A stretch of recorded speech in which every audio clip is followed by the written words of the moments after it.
Hello viewers, well this is just a quick cheeky video to do with donations, because you will remember in my last video I did a discussion on Charles Taze Russell and his philosophy regarding money and solicitation and begging and that kind of thing.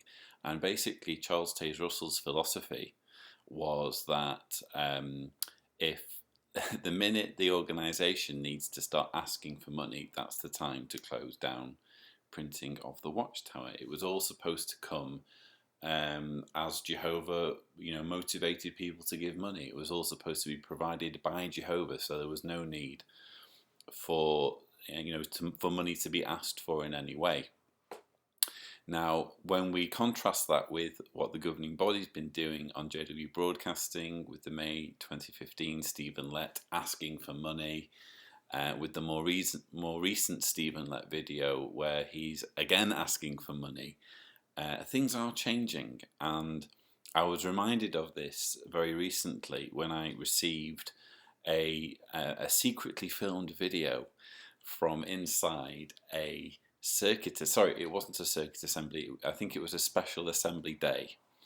And so this video was filmed by an awakened witness. Yes, they do exist. There are witnesses in the 8 million who don't believe a word of it, and they have to stay as witnesses because there are punishments, there are ramifications for leaving.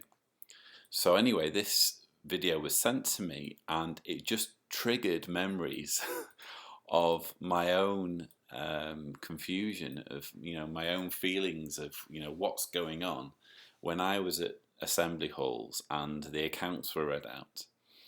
Because probably you've had that feeling where the accounts are being read out at a circuit assembly or at a special assembly day, and they give you this astronomical figure for what the assembly has cost, and you think there's no possible way it could cost that much.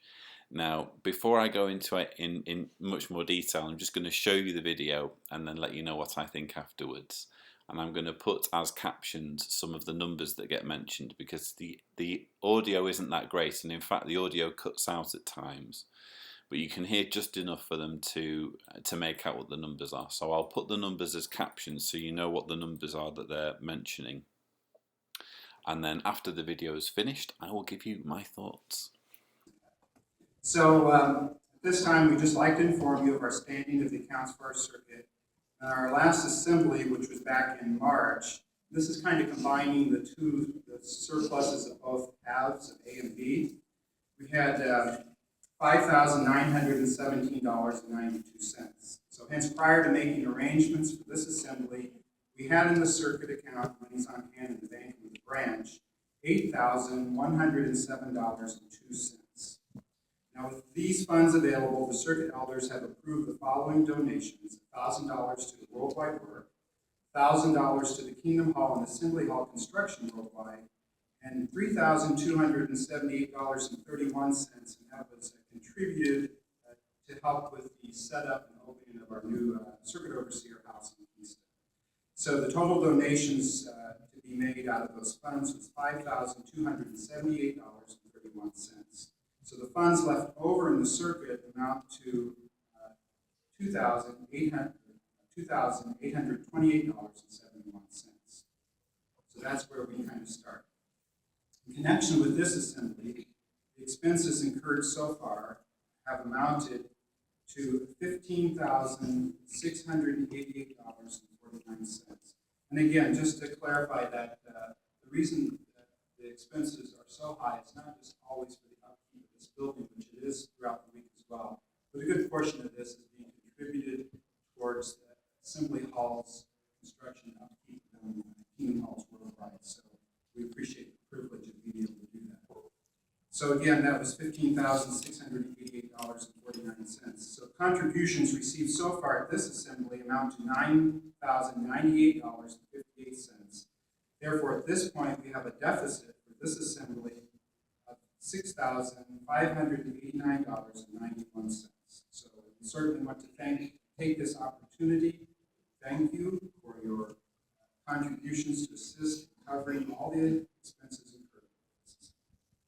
Now, just to put this into a little bit of perspective, I would recommend that you guys head on over to another channel called ExJW Critical Thinker. And the latest video on there, at the time of making this video, was called "Why Is There Always a Deficit at the Circuit Assembly?" And the chap who does the channel says that he was once in charge of accounts at a circuit assembly, so he has a bit of an inside take on the way circuit accounts are run. And it's quite, an illuminating video to watch, because it does give you some food for thought. Now, the gist of it is that when the accounts are read out at a circuit assembly or at a special assembly day, you get given this figure, that's just plucked out of thin air. In this case, the figure was $15,688.49. Just plucked out of thin air. These are our expenses. Trust us. Why would we make anything up? Why would we try to fiddle you? And you have all of these publishers stood there, and I did note that they were made to stand. And that, again, sometimes you only notice this once you're out of the cult, but you're watching that thinking, why are they made to stand? That's surely the most boring part of the assembly, and they're making everyone stand as though it's very important. And I suppose when I was a witness, probably I appreciated having a moment to stand, because it just punctuated the dreariness of it all. But anyway, you have all of these standing witnesses, being informed about this figure. Guys, this assembly is costing $15,688 to run. And, they're all just expected to go, okay. But the point that this other ExJW activist makes over on this other channel, he says that the expense figure that's generated isn't generated due to actual expenses. It's generated because the guys who run the accounts at the direction of Watchtower all sit down and say, this is the target we need to hit. So calculations are run based on the number of publishers in that circuit, what they can possibly or reasonably give. Because, let's not forget that Jehovah's Witnesses aren't the wealthiest demographic when you take into account that they're put off from pursuing higher education. They sit down and they say, this is the number that we need to hit. And it varies from circuit to circuit and from assembly to assembly. Now, that's what this ExJW activist colleague of mine is saying. I have no reason to doubt him. I find that explanation far more plausible than the alternative that we're given, where we're just given a figure and told, this is the number. This is the number that we need to make up for. These are our expenses. Just deal with it. There is zero transparency with that. And the point made in this other video that you need to check out is that when you go to a Kingdom Hall meeting, you can look on the notice board and it will tell you in quite good detail what the expenses are, what the figures are. It will tell you what the electric expenses are, what the water expenses are. All of those sorts of utility bills are on there. You do not have that at an assembly hall. You could have it quite easily if, the people behind the operation were willing to give you that information. The assembly hall could have its own website where it listed, brothers, these are our regular monthly expenses for utilities. We trust you will take this into consideration when contributing. But apparently the reason why it's not done that way is because it suits Watchtower better to just factor their donation depending on how many people are going and what's the maximum amount of money they reckon they can get out of the assembly. And we saw in that clip that not all of the money that is donated for the purpose of the assembly actually has anything to do with the assembly. Already in that clip we had the elders agreeing to send $1,000 to the worldwide work. $1,000 to the Kingdom Hall and Assembly Hall construction, $3,000 something to do with the circuit overseer. So already, I suppose you could say that's transparency.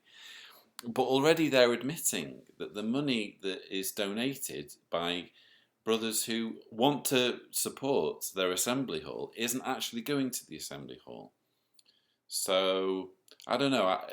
Maybe I'm barking up the wrong tree. And again, I would put this into perspective against other cults where $15,000 is short change, and this is nothing compared to what the sorts of money we're dealing with in other cults. But it is still something that's worth keeping an eye on, I believe, because I think we're already seeing very interesting signs that not all is well in terms of Watchtower's finances. The two Stephen Lett videos that we've just had, where he's very overtly asking for money, I think that's a sign, along with other things, that not all is well with Watchtower in terms of finances. And I just think it's worth planting a flag and saying we're noticing here that something's happening, because the guy who sent me this video, here's a few details for you. The video was taken at the Newburgh Assembly Hall, which I think is in New York. It was completed in 2002, and as we know, assembly halls and Watchtower buildings generally are built using volunteer labour. They don't have huge labour costs because it's all, witnesses that help out. So it was completed in 2002. The loan for the construction costs, the construction materials, was paid off in 2010, or at least that's what was announced at the assembly. And another interesting piece of information I've been given is that apparently before the new arrangement kicked in, and when I say new arrangement, I'm talking about the new arrangement that Stephen Lett alluded to in the May 2015 video, where he talked about, he referred to the fact that Kingdom Halls are now sending monthly payments to Watchtower. He has a different take on it than I do, by the way. But before that new arrangement kicked in, my friend says that it was usual for it to be around $4 per person when you went to this assembly. So you could expect to pay around $4 per person for going. Now the suggested donation per person has shot up to around $11 per person, in almost overnight. So again, not huge astronomical numbers, but something's happening there, and I don't think everything's above board. There is room for more transparency. There's certainly more room for more transparency when you compare what's going on with assemblies with what you have at Kingdom Halls, where you have the account sheet on the notice board and everyone can see what's been spent.